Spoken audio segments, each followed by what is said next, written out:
30% of the meetings could have been handled in a different way, and we would have had a lot more time. Pros and cons.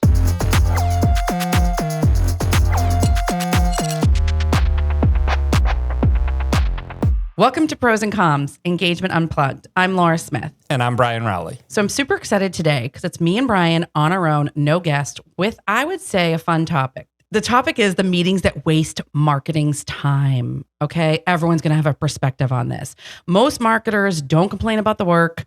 We usually complain about everything around the work, all the meetings that we're in, the approval processes, the constant communication, the committees of decision makers, et cetera, et cetera, et cetera. So a lot of our marketing teams are busy all day, but we struggle because we actually don't have time to get our work done. It's because we're sitting in meetings a good majority of our day. So today we're going to talk about all those meetings and the internal habits that quietly drain our teams. So let's dive in, Brian. I'm ready. Okay.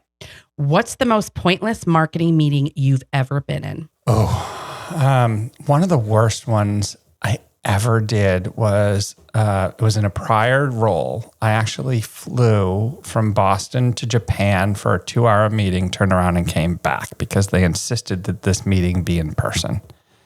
And it was like literally one of those things where you were just like, wait, what are we doing here? And why are we here? And it was literally like, I mean, we'll talk about this, but I mean, all the key things that make up just a horrible meeting were all present. I mean, first of all, flying 14 hours to get to it, only to fly 14 hours again for a 2-hour meeting. It was ridiculous. How about you?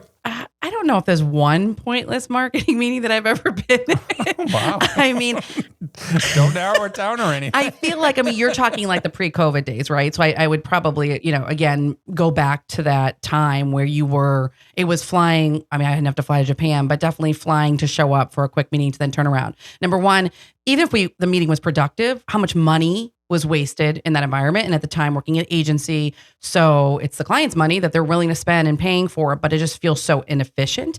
But I guess, so that's like more of the logistics, but I think some of the worst meetings I've been in is when you go to a brainstorm and nobody brainstorms, like nobody's prepared, no agenda's been set. So this, again, I'm going back to the days where we were kind of filling up conference rooms of many people, different departments trying to generate great ideas, but there was no agenda to set the stage, no research, talk about here's the topic and here's all the things that make, drive creativity. And then you sit around the table and everyone's staring at each other and two people, maybe the two contributors. So that's about getting a lot of brains in the room to then have no outcome. That used to frustrate me a lot when I was in more of the creative and advertising world. Well, especially when you have the amount of meetings that we have on our calendars every single week. And it doesn't matter. I mean, this company is no different than any other company that we've been at, right? But I mean, I know that when we were prepping for this, we sort of went through this exercise, and I think I had mentioned to you that like last week, there were 32 meetings on my actual calendar, and sort of looked over the course of like the last 60 days, and average was like 48 meetings a week. And when I look at it and I went through and was like, okay, this one was non-productive. This one was productive. Like this, like it was almost like 30% of the meetings could have been handled in a different way, and we would have had a lot more time. And I know you've done a similar exercise when we were doing it. Yeah, like this week it's 25 meetings, and that's not counting the ad hoc conversations and can we chat and work through something and whatever. So that's a lot, and it goes back to what I said at the beginning. When do people expect us to actually do our work? And that's really the outcome-based work that has more impact. And so I do believe that there are very productive meetings when, instead of going on things back and forth on email, 5 to 10 times and having all these reply alls, clearly bring people in the room and let's have a conversation and make decisions. That's obviously going to be a better way to handle it. I also do think, ideating and brainstorming and, kind of like collaborating, if you will, can be very productive in a meeting, so long as you have the right people in the room and not just people who are sitting there not participating. That is one of my biggest pet peeves. If you are in a meeting, you need to speak. If you are not speaking, or if others are stopping you from speaking, then you shouldn't be in the meeting. Like that's like we've had, so many meetings, we have so many people, and I'm saying we, like here, other companies, it's everywhere. And half the people are on mute the whole time. They're not even talking. So to me, if you want them to hear what you're saying or get the notes, that's what AI tools are for. It records it. Have those people get the notes. Truly bring in the decision makers you need in order to get to the outcome of that meeting.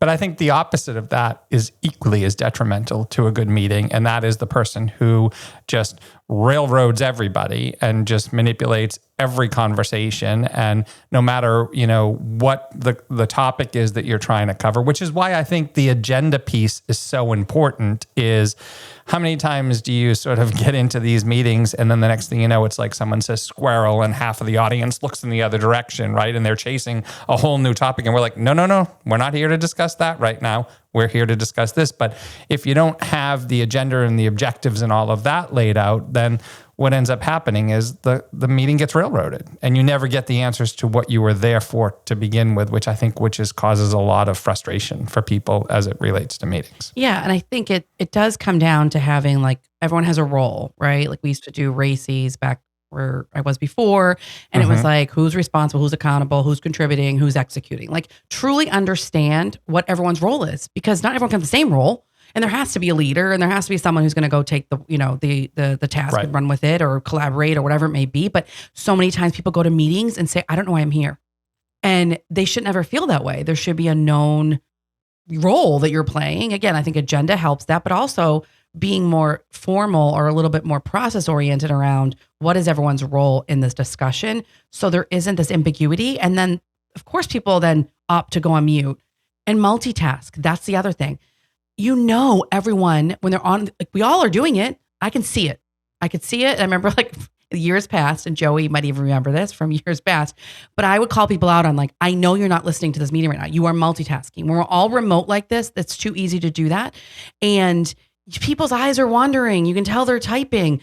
Again, if you're not in this meeting in focus, then you shouldn't be in the meeting. And that is like the multitasking myth, is like everybody knows that everyone's checked out and they're doing it, but no one really calls people on it. And here, Brian, I don't find like we do that, which we could, but you're not focused. So then how are we going to make this meeting so productive?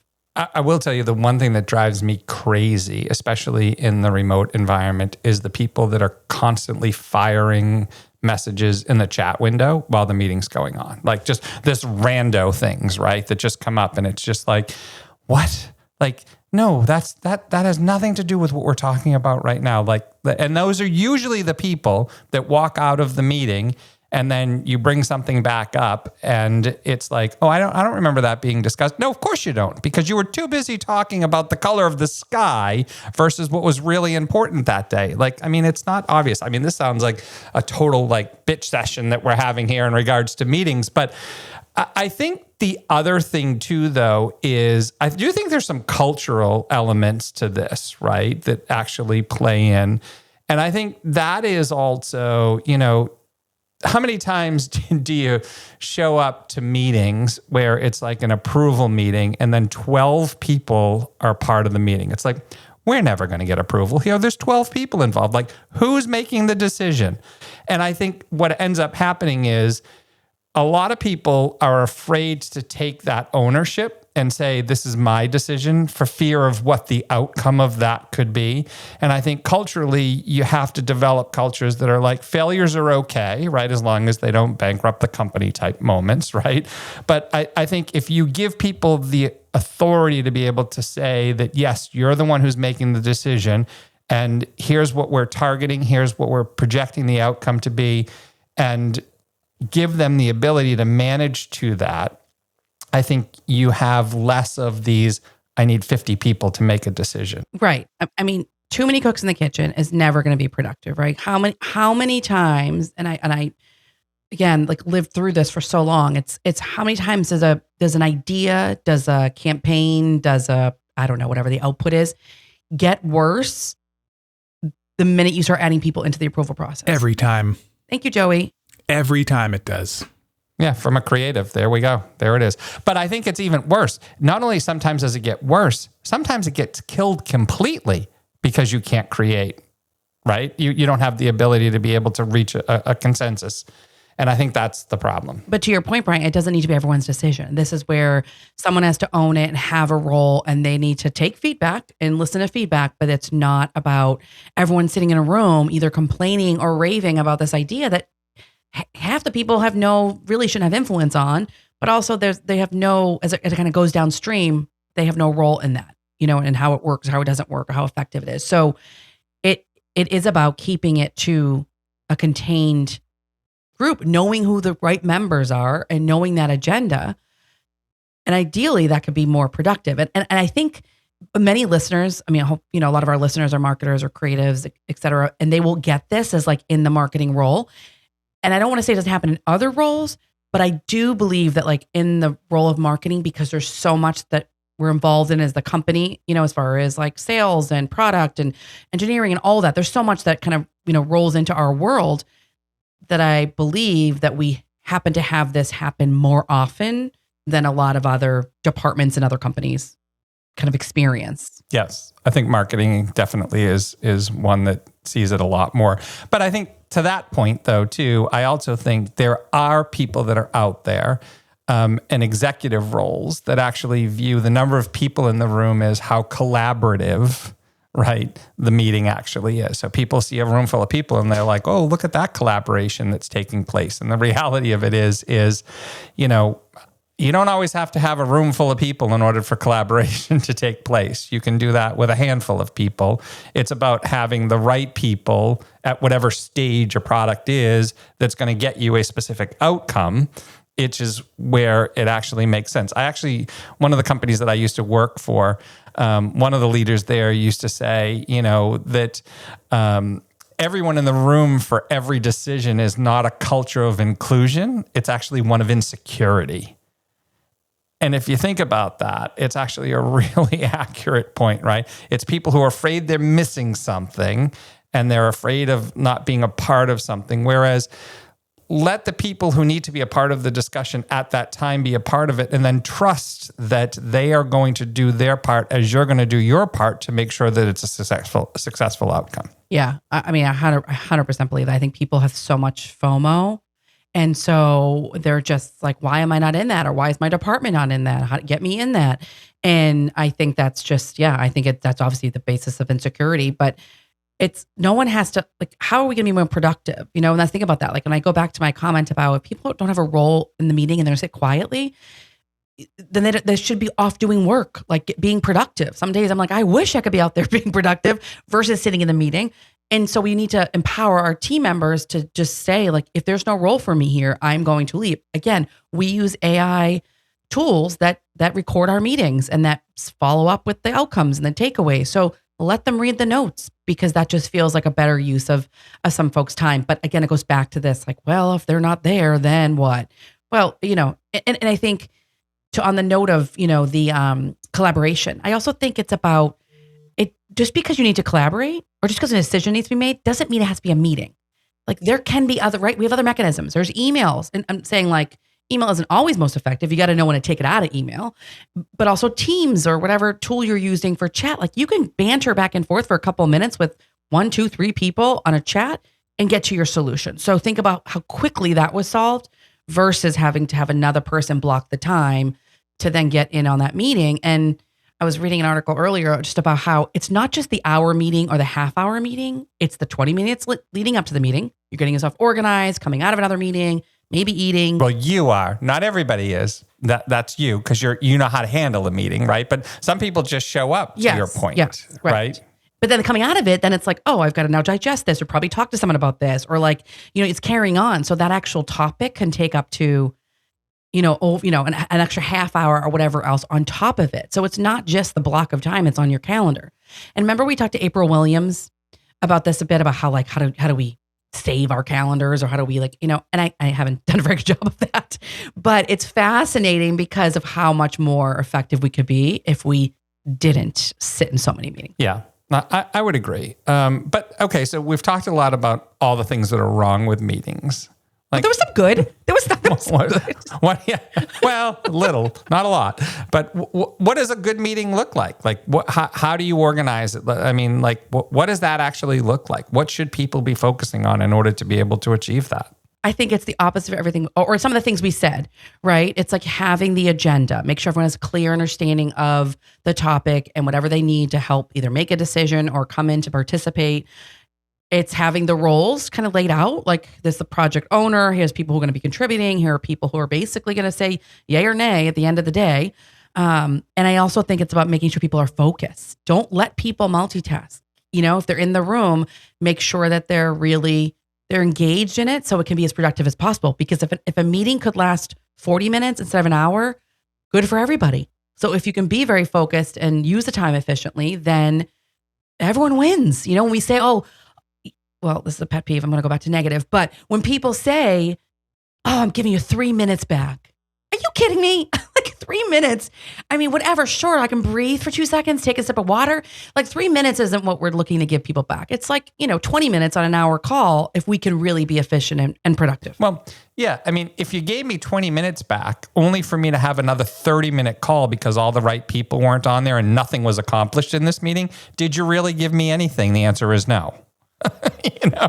I mean, so I think that's part of it. And I think it's understanding, like, what are you trying to achieve? Now, the interesting part of this is, we do this all the time and we try to lay this out, but I mean, even holding ourselves accountable to this, like, why are we here? What is the purpose of this meeting?